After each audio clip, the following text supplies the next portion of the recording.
GM. Today is Tuesday, 28th of May. So we're going to take a look at BTC by itself first of all. Here we are on the weekly. Looks set for probably an inside week, if I had to guess. We pushed up early. We're pushing back down now. Probably goes a little bit lower. I think if Bitcoin stays above last week's low, maybe it sweeps it on a wick. But as long as Bitcoin stays above last week's low, then it's setting up a move in the top half of this range, right? And still able then to break out. Could see that as long as it doesn't go much below there. If you zoom in then to a daily, that's how it would look. You know, down to here, down to there, wherever it's going to be. And below that, that's when things get choppier. Below that, you're looking at a deeper sell-off, probably back into consolidate around there and form a proper rounded out bottom. As you can see, you sort of have an extended inverse head and shoulders. Those are the two paths I'm looking at. Now, if this second path, the red path, if that happens, you're going to see some sell-offs and consolidation across alts. My expectation would be that today, once the New York session opens, because obviously it was closed yesterday, it was a public holiday in the US, my expectation would be that people start to get long again on Ethereum and trade it in anticipation of the ETF coming up and Bitcoin as well. And that Bitcoin itself catches a bid. And I think it probably will, because the ETFs are actually available for BTC right now. And I think people will be front running. And if we do fall, you can even see here, this is a very interesting level. Because from the low to the high of this first rally, the value area is right here. So if Bitcoin's able to stay outside of that, that's immediate continuation. Right? If it's able to stay outside that area, that's showing that it does not want to go back into this previous consolidation level. And so all you need to see is Bitcoin really holding 67. It can go as low as 66 briefly, but you really don't want to see it go much below that. It's obviously the ETH show at the moment, and ETH continues to grind higher in sort of this its own upward sloping accumulation. And so I think the most probable path for ETH is a continuation of that, chopping, grinding higher, and then a breakout. And from there, whether it holds there and pushes towards all-time high, or takes out the highs, falls back inside for some more chop, I still think there can be a good opportunity to get a higher low dip on ETH later on, maybe once the actual ETF goes live. You know, the Bitcoin had a post-ETF sell-off, because whenever the ETFs went live, there was a bunch of grayscale selling and there wasn't a huge amount of buying. And obviously everyone who traded it before the approval, was also wanting to close out positions. So that's a couple of weeks away, and I think we still continue higher. But one thing I'm always mindful of is, here's Bitcoin, total 2 and total 3. Right, so total 2 is in orange, total 3 is in blue. And obviously Bitcoin is the candlestick chart. So since October, you can see very clearly, Bitcoin has outperformed every step of the way. Since the bottom over here on the 1st of May, we'll zoom in, and since the bottom, Bitcoin has still outperformed everything, but obviously since the ETH ETF was announced, or the expectation of ETH ETF increased, you saw ETH massively take over and outperform. And you've seen total 3, which is the rest of the altcoins, broadly follow trend with Bitcoin. It is slightly ahead of it, and I've definitely seen this now more in the past few days, where since, let's say, Friday evening, select alts, but not all, select alts are doing pretty well. You know, Pepe has done well. Chainlink had a nice little move up. Bonk is looking pretty good. But as you can see, when you look at the total charts, they're actually not. The total altcoin market is really not outperforming. So since, let's take it from Friday's open. Like from Friday's open, Bitcoin is in the middle, obviously. Ethereum's up slightly more, and Total 3 is actually down. That's one of the things I'm looking at, because what you don't really want to see is altcoins massively outperforming for 2 or 3 weeks, with Bitcoin lagging in range and then dropping towards range low. Yeah, that's a key feature of what happens whenever the actual market's done, right? That either that phase of the rally or the bull market itself is done. And I think what we're seeing right now is not that, so that's good. But we are certainly seeing I wouldn't even call it an alt season, right? Because obviously alts as a whole aren't doing that well. So I would just say it's an altcoin rotation. And it's different coins now. It's your RWA coins, it's some of the meme coins, Pepe, etc. I think WIF started moving again. And as long as borrow rates remain, as long as the market remains bullish, right, dips get bought and borrow rates remain fairly flat, which they are. They spiked up whenever ETH ETF approval rumors came out, and they've risen up again into last night. They're starting to slide back. That's on Bybit, and on Binance you can see as well they picked up. And of course, when you zoom that out, I show this every day, it's a good reminder. There you are, right? There's Binance, there's Bybit. So we're not seeing these high debt levels. That's something to check in on every day. Open interest. The other thing I want to look at is CME for Ethereum. You would expect CME futures open interest for Ethereum to continue rising throughout this period. And as you can see, it's 1.3 billion. Binance is all the way up at 6, Bybit's 3, OKX 2. If you remember, whenever the Bitcoin ETF rumors began, CME was also number 4 in the Bitcoin open interest. CME used to be behind Binance, Bybit, and OKX. Now CME is far and away the number 1. This will be a good measure of how much interest there actually is on Wall Street, right? Wall Street loves Bitcoin, make no mistake. The CME futures open interest went from under 2 billion up to 10 and didn't drop. This is the most important part. It didn't drop. The whole point of open interest futures is that it's generally short term, and people got long because it's the only way Wall Street could get long Bitcoin directly in September, October, November, December, January, before the ETF went live. It was their best way of getting exposure. And the expectation was, well, when the ETFs go live, they're going to close those trades, right? Because they're just trading the buy the rumor, sell the news.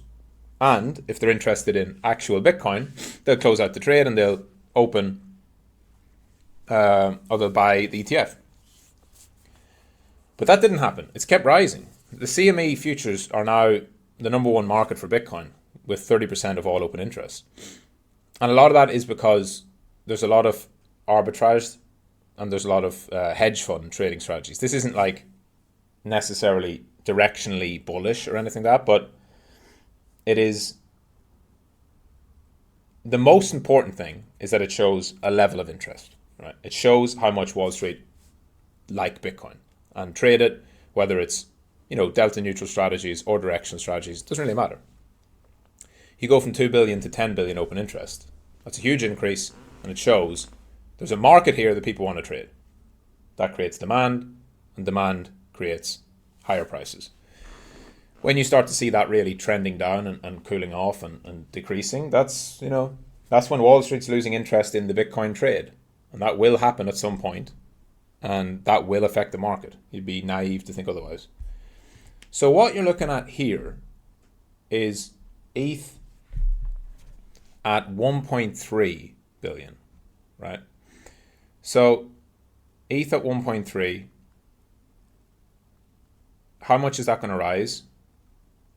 And is it going to, it's never going to catch Bitcoin, right? Bitcoin's always going to be bigger. But if the ETH CMEOI is 1.3 billion, and the next one is OKX 2.2, I think that's the first thing you want to watch for. CME flipping OKX. Because this is the same path Bitcoin went on. Bitcoin during Bitcoin's ETF. CME first flipped OKX, it then flipped Bybit, and it then flipped Binance. And you can track this down here, go to the second chart down, you can zoom in on CME, and you can look at how it has developed. You can see that obviously with the ETF news, it went up from 600 million all the way up to 1.3, so it's doubled. CME open interest has doubled during that move, and I would expect that to continue higher if it's going to follow in the same path as Bitcoin. If it doesn't mean that ETH is bearish, but it does mean that Ethereum does not have the same level of interest as Bitcoin, which in itself will be, let's call it, informative. There'll be signal in there, right? Because I think that people are currently trading ETH as if it is going to have that demand, right? People are getting long ETH, expecting that Wall Street's just going to absolutely love it. Everyone's going to have equal parts of ETH ETFs and Bitcoin ETFs, and it's going to be just as big, it's going to be huge. But the level of open interest, which, in a very simple sense, tells you exactly that. Open interest is how many positions are open. If a position's open, someone has an opinion. If someone has an opinion, they have attention. If a market has attention, it has a story. If a market has a story, it can trend. Simple, right? So if ETH's CMEOI doesn't increase, it's already doubled. But if it doesn't keep increasing into the launch, it tells you that there's not that much interest on Wall Street for front-running the ETH ETF. So what numbers are we looking at? You can compare to Bitcoin not in dollar terms, because it's never going to be as big, but in percentage terms. Bitcoin had much longer, so this is a more difficult one to look at, because Bitcoin had way, way, way longer than Ethereum, because it actually was June whenever BlackRock threw their hat in the ring. So before BlackRock announced, there was 1.8 billion of CME interest. Once BlackRock announced, it jumped to 2.8. So it added a billion. It didn't quite double like Ethereum, but close. And then, once the real move started in October, it was still around the same level, still around that 1.8, 1.9. And so then it jumped up from there once the big rumors began, from 1.9 straight up to 3.4. Again, almost doubling it. So let's say pre-BlackRock, it was 1.8, and pre-second wave, it was almost back there. So it started about 1.8, 1.9 billion. And then by the time the ETF launched, Bitcoin had 6.4. So it went from 1.8 to 6.4. It almost went up 4 times, 300%. So there's your rough gauge.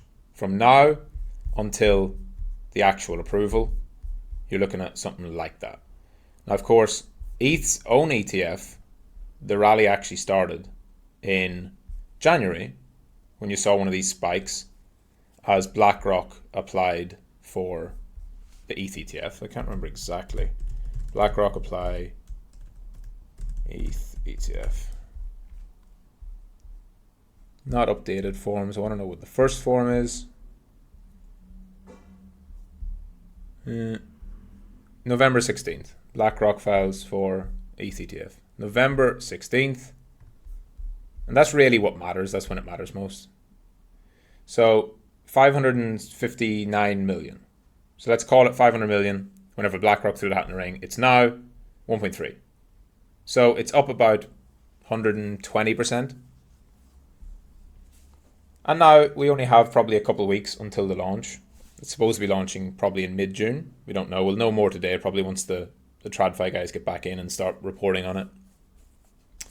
And if you see ETH, let's say, so 500, if it wanted to match Bitcoin's appreciation in terms of percentages, it would have to go to about 2.5 billion from 500 million. That's about 400%, 5x.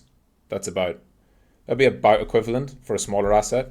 It would also mean that Bitcoin CME futures has 10 billion roughly, and Ethereum has 2.5. That would put Ethereum at 25% the size of Bitcoin, which is a good gauge for how much you would expect Ethereum to be. That is about right, about a quarter as big. A lot of people are estimating that ETH can get maybe 10 or 20 or 30% of the inflows that Bitcoin had. Well, the CME futures will guide that in one way. It will show you how much they actually are interested in positioning before it. So that's one to keep an eye on.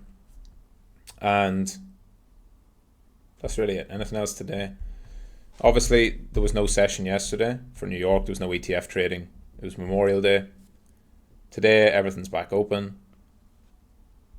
Let's see if there is just any news here.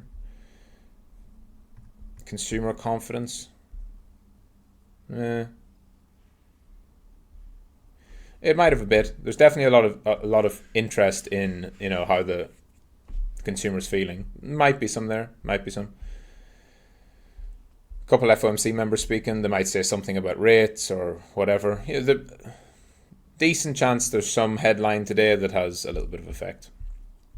Outside of that, not much. Later on, we've got preliminary GDP, but that's not going to be a big market mover. It's only advanced GDP that matters because advanced is the first one.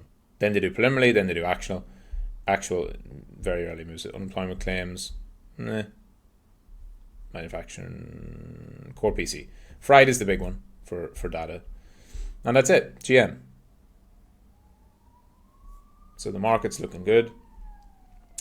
Bitcoin and Ethereum kind of giving up their gains, or at least Bitcoin is giving up its gains from over the weekend. And I'll talk about that in Trade of the Day. GM.